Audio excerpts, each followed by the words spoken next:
This Week in Fish and Wildlife, sponsored by your local Montana Toyota dealers. Thursday morning time once again for This Week in Fish and Wildlife. We're at Region 3 headquarters with Andrea Jones. Andrea, you have an update on a story that we've been talking about off and on for a little bit.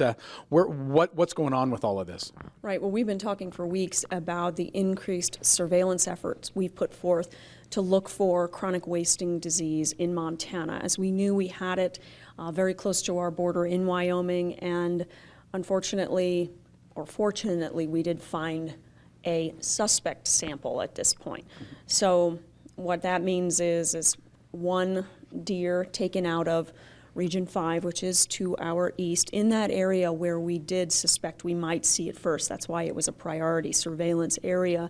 One of the deer sampled has come back as suspect, which does not mean it's confirmed positive, but we expect another sample from that deer to help confirm whether that result is positive, to come back next week sometime to determine whether it is in fact here.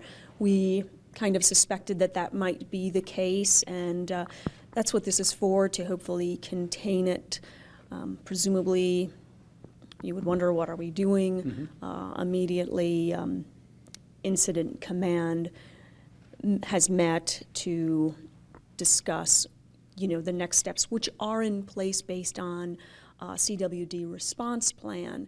This, to me, just speaks highly of what we had been talking about all this time. Suspected cases, we knew there was some in that region of Wyoming, neighboring Montana. Plans were put into place to test, plans were put into place to do all of that, and it sounds like, unfortunately, the outcome wasn't what we necessarily wanted, but all those plans seemed to pay off. Right. While I said it was unfortunate, the reason why we had those in place were to catch it as early as possible here in Montana. We did have several instances in Wyoming close to our border, so we did know that was going to be the most likely place to be finding it. So it was south of Billings.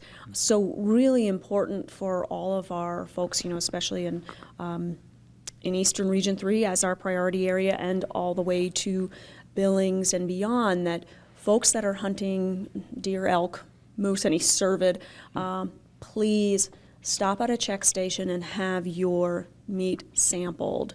And if you can't, or there isn't a convenient check station, you can take the heads or the meat to the, not the meat, but we want to extract the lymph nodes here behind the jaw. So take that portion to the regional headquarters, and we can do that there.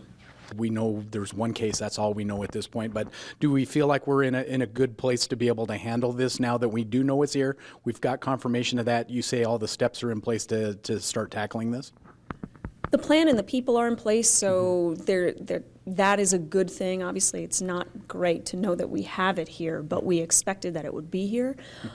So I think that we are in a good place to move forward knowing that it is in Montana. We are at Region 3 headquarters. I'm working on the front end of a story that I'm sure we're going to be updating regularly. Andrea, thanks for joining us. This Week in Fish and Wildlife was brought to you by Toyota. Let's go places. Now, it's important to note, Andrea stresses that any animal taken in that suspected area should be tested before any of that meat is consumed. If you have any questions, visit our website. We have a link to the Fish, Wildlife, and Parks website on that. We're going to take a quick break. We come back, regional headlines here on Montana This Morning.